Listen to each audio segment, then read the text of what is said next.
and welcome back to my channel. Today, since it was a holiday weekend, I wanted to go with something light, something a little fun. So really, we're just going to be talking about animal heroes. And I just have a few. So it'll be it's going to be a quick one today, a quick video. So first I found out what led me down this path was I found out about the dog who saved the World Cup, which I just thought was adorable. Let's do just a random mission. Let's do this one.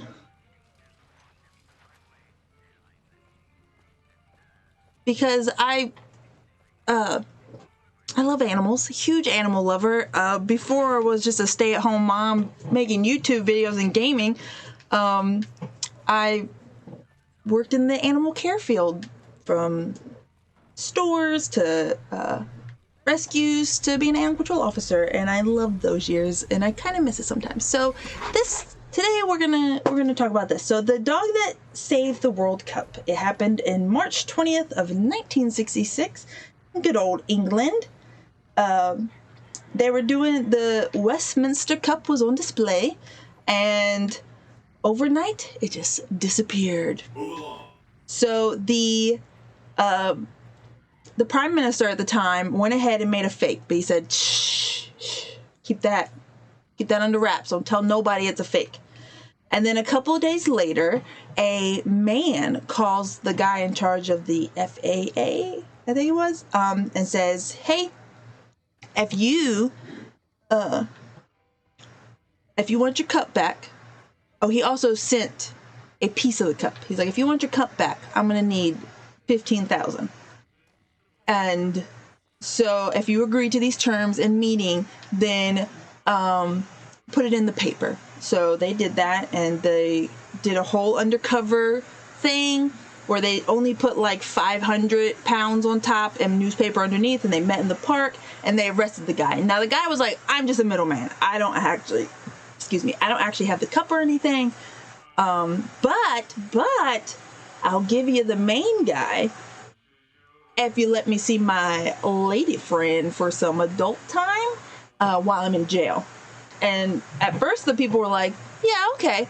Unfortunately for him, before this could come to fruition, a man was just walking his dog named Pickles. How adorable is that? And Pickles runs up to this car and sniffs out this package. And the guy opens it. It's the fucking cup. So he was like, okay. So he goes to the cops and he's like, I think I got the World Cup here. And the cops are like, interrogate him. And they interrogated him for hours and finally let him go because he clearly had nothing to do with it. But as soon as he got home, newspapers, everybody was at his house, not to see him, but to see Mr. Pickles. Pickles the hero. Pickles won medals off of this. Pickles got a movie deal, The Spy with the Cold Nose. And from these sponsorships and different things, they were able to buy a nice home and stuff, and really made this guy's life better. And then here's the part that I might tear up. Oh, why am I being hit? Who's hitting me? I'm being shot. Oh, it's the Kings. I forgot they don't like me.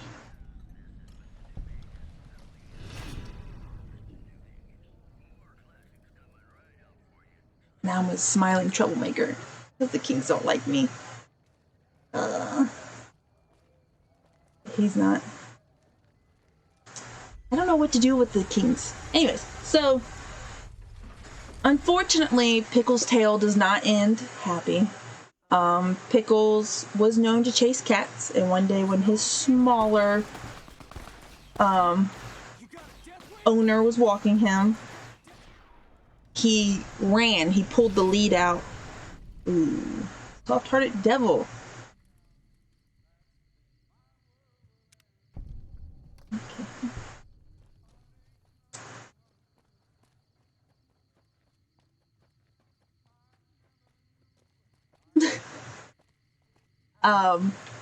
So poor Pickles.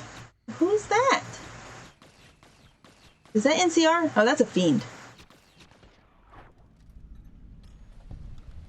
So poor Pickles chased a cat, got his lead away, and unfortunately had chased his cat all the way up the tree and then fell out of the tree. And his owner said it looked like he broke his neck, which was so sad. So he buried Pickles in the backyard of the yard Mr. Pickles, paid for. And the owner now, I guess not now, but when they first interviewed him, said that he always made it a point a couple times a week to go out and sit with Pickles in his grave, and just thank him for the amazing life he brought him. Which you would never expect, because I guess he ended up adopting Pickles from his brother. Pickles was a chewer, so he wasn't expecting such greatness from this dog. I'm telling you, man, it tears me up. That one gets me. So that one was probably the sweetest. Now we have he was a World War II dog, Mr. Smokey. And his owner, he was an American soldier. He adopted him. He found him in New Guinea. He's a little Yorkie. And he Smokey's a girl. I keep saying he. It's a she. He adopted her. She won some medals because she went into a couple battles, and he attributed her saving his life a couple times. Especially one time when she alerted him to enemy coming to shoot him. So that was awesome. So she was also known to just be taken to hospitals and cheer up the troops that are there. And she served her time, and she retired with him and lived out a good life, which I found so sweet. Then you have, okay, I'm going to say this so wrong. They named this pigeon a French name. Chalet Ami. She was a pigeon. She is a World War I veteran. In World War I, they would use the homing pigeons to get messages across. Well, this one time, these American troops were caught behind enemy lines. No food, no ammo, no nothing. And the enemy kept shooting down their pigeons.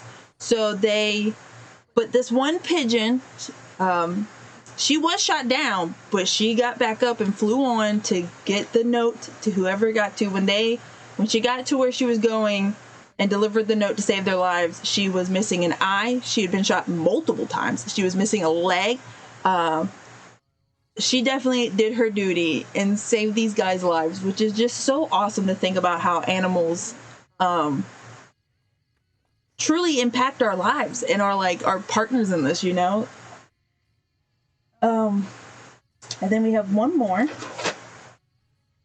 I know, I told you it'd be a short one.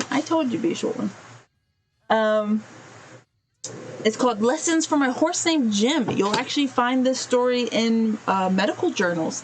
So back in the day, we all know diphtheria. Balto became famous on that. I was going to add his story, but then I was like, his story's so famous. I wanted to do stories that weren't like as famous. But Balto was famous for getting medicine to the diphtheria patients in Alaska. This horse named Jim, I guess back then they found that horses weren't affected as badly by diphtheria, so they were able to inject them with it and then use that to kind of make a vaccine type thing. It wasn't fully considered vaccine. I'd have to look more into the history of that, but they didn't call it a vaccine, so I'm not going to call it that. But it was a medicine. And they got a lot of medicine from this horse named Jim. Unfortunately, Jim also got TB. And Jim ended up dying. But before they could diagnose him and figure out why he had died, they had used his blood to treat diphtheria patients, causing them to die. Quite a few died. Unfortunately, they died. Fortunately enough, this did cause people to go, why wasn't the medicine being tested? Why isn't there checks and balance shit happening here? And because of this case, you know, our American FDA was created. A couple new laws were written in. And Jim ended up in the history and medical books as being a reason on why we need to double and triple check stuff you're taking from one creature to put into another. So thank you for your service, Jim. You did pass, and you did kill some people. Well, technically your humans killed some people because they didn't pay attention. But I thought that was pretty cool. But that's where the FDA pretty much came from. Not that they do that many great things now, but don't get me started on that. Maybe you should. Maybe that's what the next YouTube video will be about. The freaking FDA and their shortcomings. Anyways, so thank you for walking to Mojave with me.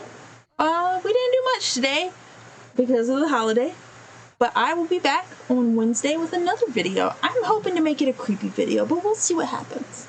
So you guys have a great day. Please like, comment, subscribe, follow, so I can keep making these interesting videos. Oh, and please let me know. I've been thinking of doing a new game other than Fallout, and so you guys let me know what you'd like to see. Bye!